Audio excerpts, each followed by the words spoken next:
Welcome back to week 9, and we're actually skipping over some of the elements and we're moving on to element 15 of the Marzano's Becoming a Reflective Teacher Strategies. And element 15 is, what do I typically do to organize students to practice and deepen knowledge? With the statement of performance being the teacher uses grouping in ways that facilitate practicing and deepening knowledge. And I'm going to stick with the group theme for all 3 of these for week 9, and I'm going to tell you that this one is basically examples. So I'm going to just give you the brief overview of teacher evidence and student evidence, and then I'm going to give you some specific examples that the book suggests that we've either used in class actually, or you may have seen used elsewhere, and you may just choose one of those examples would be how you would approach this goal setting exercise for this week. So you could select an example, try it out in class, and then give feedback on how you used it. So teacher evidence of the teacher actually using grouping in ways that facilitate practicing and deepening knowledge would include that the teacher organizes students into groups with the expressed idea of deepening their knowledge of informational content. So the teachers specifically organizing groups, maybe not to complete a task every time, but to actually compare and contrast and discuss a concept that they're working on. Second would be that the teacher organizes students into groups with the expressed idea of practicing a skill, a strategy, or process. So that would be the opposite of what I just said. So you may have students come together to discuss a concept and deepen their knowledge in it through just a discussion of those comparisons and those contrasting topics, or you're actually going to bring them together to practice something, such as maybe to prepare a unit plan together. That would be a process, versus maybe a group that got together to talk about their goal setting every week and to attempt to deepen their knowledge about the topic. So we have done both in this class, and that is absolutely the teacher evidence of how you're going to utilize groups to deepen knowledge. Student evidence would be that when asked, students explain how the group work actually supports their learning. So I am hopeful that there was some recognition, if nothing else, of the second half of being in the unit plan groups and of being in the and creating the IEPs and doing the case conferences, that there will be some recognition by students that did improve their learning or support their learning to do things that way. I know the PLC groups we did pretty effectively for so many weeks, but I know we limited the time that we could spend on those, so I don't know what the effectiveness rating would be on that, with the exception of I also viewed them as accountability groups, so I wanted to make sure that you had someone that was checking up on you every week and it wasn't just me. Next, student evidence. While in groups, students interact in explicit ways to deepen their knowledge of informational content or practice their skill, strategy, or process, such as doing the following 2 things. They're going to ask each other questions. Pretty sure that we see you all doing that every single class period that we're doing this, and obtaining feedback from their peers. So the purpose of this is that you're going to talk and you're going to ask questions and people are going to respond. So it's called communication, and it's called a soft skill that you desperately need to master before you attempt to get a job and go out and communicate with your peers in a collegial manner in an educational setting. So that's why we do group work frequently in this class. Here come the examples. All right, and again, I have to refer directly back to the book for most of these because some of them I don't use, and I don't want to explain them in the wrong way, but I'm going to use their headings for them. So if all else fails, you can Google them and find out if I missed some steps, or if you want to go back and just see them written, because I am probably the same as a lot of you. I don't like to just hear it from me. I like to be able to look at all the steps and read through them. So one of them is called perspective analysis. Perspective analysis. That's a Marzano trait, or not Marzano trait, but a Marzano strategy, where he suggests that you place students into groups, and there are 5 steps to it, and there are larger headings to this, but really it's asking you to address 5 questions within your group.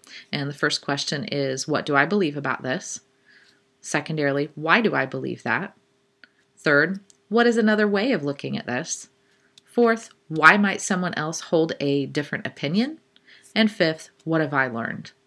So look it up, perspective analysis, if you think that that particular strategy would work as a goal in your class. If you're working on a topic, or even in your unit plan, you're wanting the students to have a structure for discussion that would deepen their knowledge. Second, thinking hats.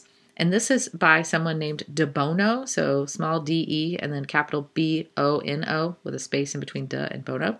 That's from 1999. And the thinking hats are actually a method of saying that students have to put on a different hat to look at the information they're being presented with from different perspectives. So, for example, the white hat, you have to be very neutral and objective if you're wearing it, and you have to play that part in the group discussion. If you're wearing the red hat, you get to be the very emotional one that's talking about just raw, this is what it makes me feel, this is painful, or this is awesome. If you're wearing the black hat, then you have to be the sort of the negative Nancy or negative Nelly, where you have to be cautious and careful, and you say, well, I don't know if we should do that yet. Yellow hat is, just super sunshiny, happy, optimistic perspective. Oh, everything's great. I mean, if we do that, then we'll do this, and that would be, the best option possible.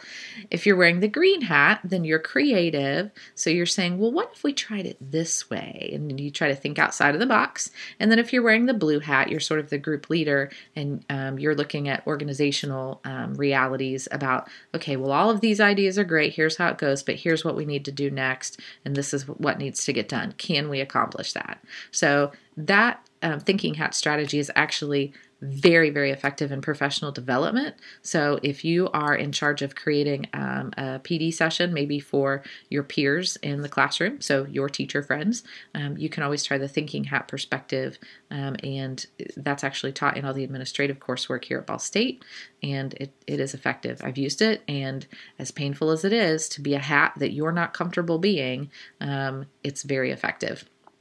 Next, the rest of them are much shorter. Those two were more useful for deeper discussions where you're tackling a topic that has some maybe positive and negative ramifications or consequences, and you really want to dig deeply into those.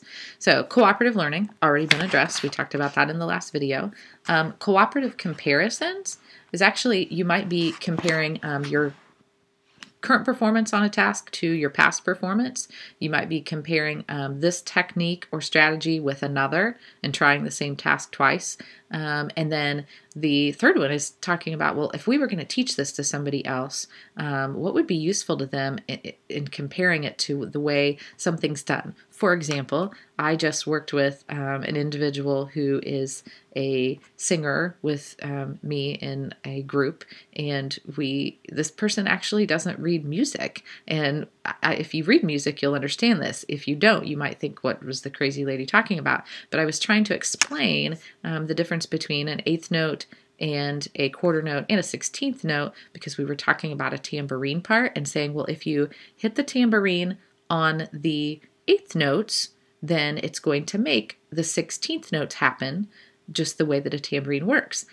So when you break a measure of music down into the quarter note, and then the quarter note breaks down into eighth notes, and then the eighth notes break down into 16th notes, those actually are comparable to fractions, like a quarter, which is tricky, but 1/4 and 1/2 and 3/4 and then a whole.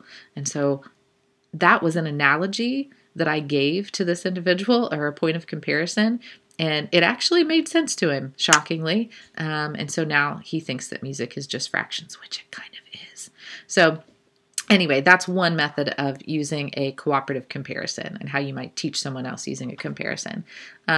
Pair check is kind of fun. It's where you would just partner students up and say, okay, you're partner A, you're partner B, and partner A performs a task with partner B, coaching them through it or supporting them, praising them, reinforcing, helping to correct them, and then they switch roles and do the same thing in reverse. So again, it's an opportunity for them to teach another person, for an individual to teach another person or support them in a task, because nothing is really more effective than teaching someone else in getting you to really master a concept. And you're learning that as you progress through this program, I'm sure. There's think, pair, share, and think, pair, square.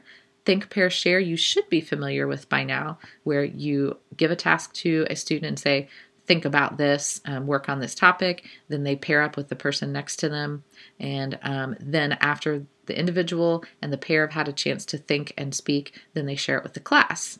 But there's think, pair, square, where you could have the partners end up pairing up like a pair paired with a pair, and then that's the square, and then the sharing occurs after that.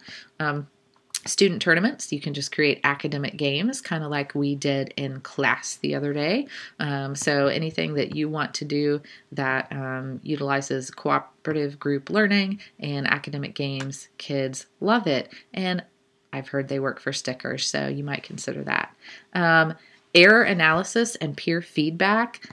I love asking, I don't know, seems like we've done this too, asking one group or one partner to analyze another's performance and offer feedback about their performance. So seems like, again, we might have learned something by doing that with the math group lesson plan. So another one would be very similar, and that's performances and peer critiques. So when you're doing your unit plans, you might incorporate peer review activities that are appropriate and reinforcing, but based on clear standards if you're going to do this. The last one that I'd like to share, not sure I completely have ever done this, but I've seen someone do it, and it's called the inside-outside circle. Pretty cool. Watched my daughter's teacher do this when she was in the 3rd grade. It was a vocabulary activity. Couldn't tell you exactly what content how they structured the content of this, but they created an interior circle. Yeah, I'm going to use my hands now. An interior circle and then an exterior circle around it. And you had to be in front of another person, so you were face to face with someone, and whatever question was brought forth, you talked to that person about it for a specified amount of time, like with a timer. And after that was done, then the inner circle just rotated one person to the left, and then a new question was asked or the same topic was used, and you have a discussion with them, and you keep rotating until everyone has had a chance to talk to one another. I guess also you could change the topic within those circles or however you'd like to use it, but it's a way to maintain a lively pace and engage students actively on varying levels. So this was a longer video, and I'm going to stop talking now because you already know what you have to do. You have to select a strategy if you choose this one and try it out in class and see what happens. Thank you.